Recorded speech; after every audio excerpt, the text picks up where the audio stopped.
that's all I wanted. Like, I wasn't expecting it to be some cinematic masterpiece. So yeah, I also really liked the promotion stuff that Ryan Reynolds and Hugh Jackman did, like leading up to the film's release. I watched a lot of their like interviews and stuff on YouTube, and I thought like a lot of them were really funny. The next film I watched was My Neighbour Totoro. This is a rewatch because I've seen this film before, but they were playing it in the cinema, and I think the first time I watched it with subtitles. Yeah, and then when I went to the cinema to see it, I watched it and it was dubbed, and I thought I was gonna hate it, but I didn't mind it. It was still enjoyable, and I rated this film 4 stars out of 5 because it's just so cute, and the animation like on the big screen, I don't know, like, you can just appreciate it so much more because you can see everything in so much more detail as opposed to like watching it on my phone. The next film I watched was also in the cinema. I watched Borderlands, which I think is based on a video game. I have never played the video game, and it just follows like a group of, I think it's described as following a group of misfits on a mission to like help find a girl who like unlocks unimaginable power. I don't know why I remember that because I read the synopsis before I filmed this, but I don't know why that's literally stuck in my head. Anyway, this film has Kate Blanchett, Ariana Greenblatt, Kevin Hart, Jamie Lee Curtis, Jack Black I think is in it. Just a lot of famous people for a film that I didn't think was very good. Like, this film has got such bad reviews. I rated it 2.5 stars out of 5, which I think is probably higher than most people. It was just a light-hearted comedy action film. Gina Gershon is also in it, because the next film that I watched was Bound with Gina Gershon and Jennifer Tilly. Yeah, and this film follows Gina Gershon plays like an ex-convict who is like renovating an apartment in like an apartment building, and her neighbours are like this couple, someone who is part of, I think it's the mafia, maybe, and his wife, who is played by Jennifer Tilly, I really enjoyed this film. I found it on YouTube and I rated it 4 stars out of 5. So, yeah. Then I watched Femme. This was on Netflix. And this is about a black drag artist who like performs. But he gets attacked by like a group of homophobic people. And then he like stops performing. He stops like going, like leaving the house, and like becomes like a shell of himself. And then one day he's like in a sauna, and he meets like this guy who turns out to be one of the people that attacked him, but the guy who attacked him doesn't realise, and they like start like a relationship. And the drag artist is only doing this so that he can then like get revenge on him. I thought this film was good. I rated it 3.5 stars out of 5. I read a lot of like reviews like after watching it, and there were a lot of like mixed opinions from like different perspectives, and in my review I liked other people's reviews that I agree with because everyone had such different opinions. People were saying that it wasn't, you go into the film thinking that it's going to be about the drag artist like avenging himself, and like it's going to focus on him, and then people are saying that it actually just takes, all of that is taken away by the fact that it's focusing on the white man's like homophobia and how he becomes less homophobic. I don't know. Yeah, there are a lot of opinions on this film, but when I watched it, I would have given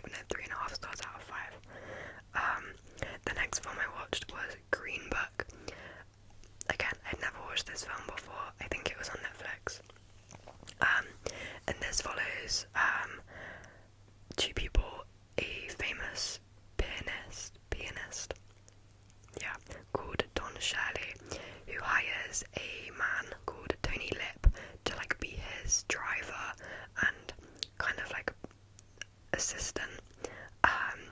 So this is set in a time when African American people weren't allowed to like share the same accommodation, like hotels or whatever, as white people. And as they're on the road, like they're going on tour, they obviously needed to use like hotels and stuff. So there was this book called The Green Book, which has like, it's like a motorist's guide to like where people could stay, what areas were like white areas and like, things like that, which is literally insane to think about, because I'm pretty sure this was set in like, I actually don't know when this was set. I was gonna say like the 60s, maybe. Oh yeah, 1962. And it just kind of follows the two people's, the driver and the pianist's relationship. And I thought this was really good. I really enjoyed it, and I gave it 3.5 out of 5. The soundtrack is also really good. It kind of reminded me of the soundtrack to Carol. I guess they're kind of set in similar time periods. I just love that kind of music. But I would really recommend this film. I really enjoyed it when I was watching it. The next film I watched was Trap, again in the cinema. And this was a strange film. I'll read you the synopsis. A father and teen daughter attend a pop concert where they realise they're at the centre of a dark and sinister event. See, that doesn't give a lot away, but if you watch the trailer, it literally tells you everything that happens, so I wouldn't recommend watching the trailer. I didn't really care about this film that much. Like, 90% of the film was set at a concert, like in the same setting, and I don't know what it is about films that like don't really change setting that often, that I get bored so easily. But also, I just don't think the story was that engaging, maybe because, I don't know, it kind of revealed what was happening quite early on, and I don't know, I just wasn't really a fan of it. I gave it 2.5 stars out of 5. But then I've heard a lot of people really liked it. It's by the same director who did Knock at the Cabin, and I really did not like Knock at the Cabin, so I don't know. Maybe I'm just being mean, I don't know. The next film I watched was Nope, again on Netflix. I don't know why I have never seen this film before. Like, I always, when it came out, I knew I wasn't going to watch it because I thought it was too scary. It has Daniel Kaluuya and Keke Palmer in it. And this was really good. That's how I describe every film. It's, Daniel Kaluuya's character he lives on, like, I can't remember what the word is. He trains horses to then be, like, put in films. So he lives on a ranch, is that the word? He lives with horses. And then strange things start happening, and his sister, who's played by Keke Palmer, comes and like helps to witness these crazy events. It really wasn't what I was expecting. Like, the crazy events were, I don't know, not what I was expecting at all. But again, I really enjoyed it. It was like a little bit creepy. Like, I think my review of this was not actually a review. It was just, I wanted to watch a comfort film, but ended up watching this, and I wasn't comforted. Because it's just creepy. Anyway, I gave this 3.5 stars out of 5. And it's a film I would rewatch, and I feel like if I rewatched it, I could probably rate it higher. I don't know. Then I watched Porco Rosso, which is another Studio Ghibli film. I think I was on Netflix and I wanted to watch a Studio Ghibli film, but I didn't have like a lot of time, and I feel like this film was shorter than other Studio Ghibli films. This is about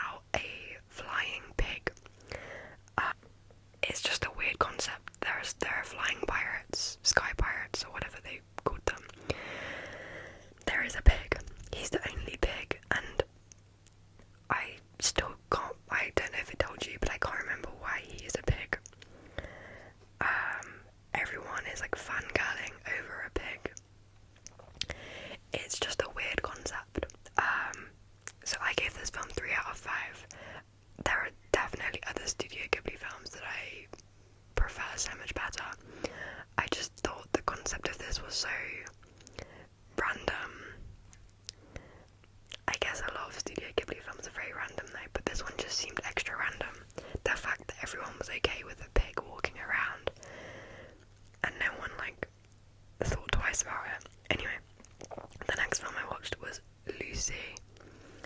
I have seen this film before. This is a film with Scarlett Johansson in it, and it's actually crazy to think about. She basically gets drugged, and the film has this concept that people only use like 10% of their cerebral capacity. I think it's just like people only use 10% of their brains, whereas like insects and things like that use like 1%, and then it's like, I don't know, another animal, cows use a little bit more, then like humans use like a little bit more, then like dolphins use the most of their brain capacity. And then Martin Freeman's in it, and he's like a professor explaining how, imagine if humans could use 30% of their cerebral capacity, or 40 or 50%. Think about the things that we could do with that. And the drugs that Scarlett Johansson's character, Lucy, gets put inside her,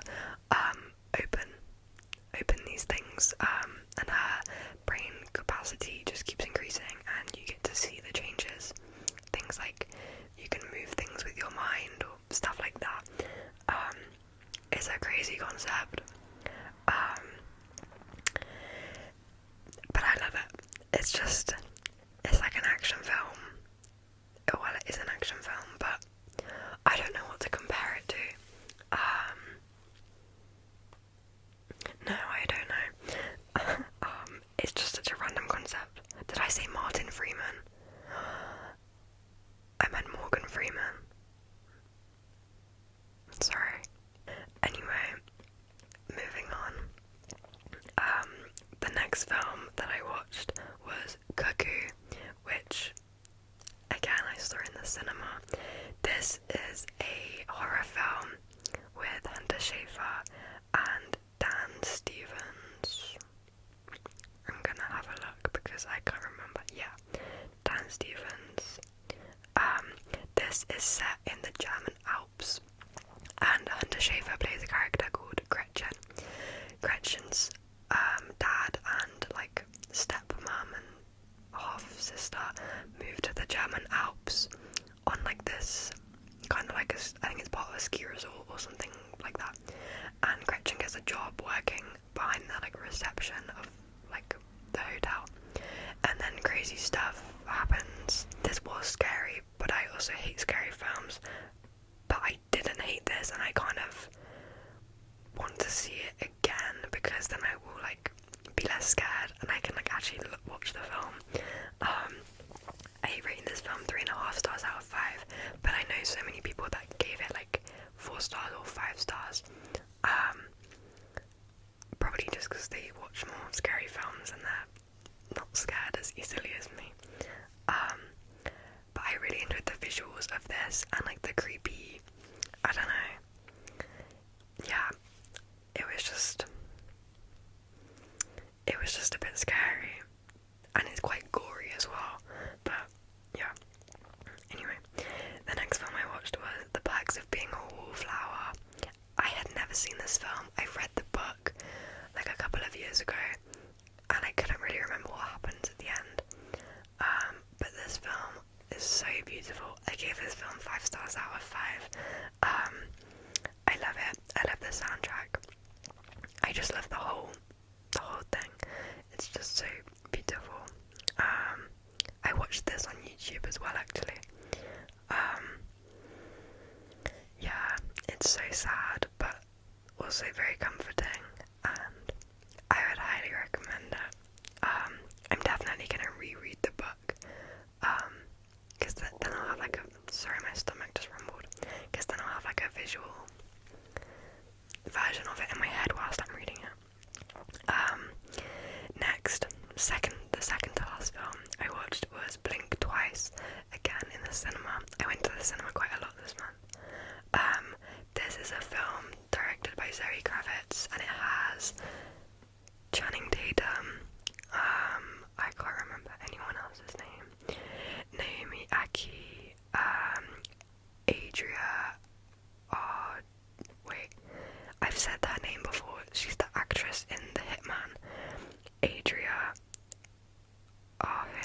Arjona, yeah, Christian Slater, Simon Rex, there's quite a lot of people in it. This film was like really dark, like there was a trigger warning at the beginning of the film as well,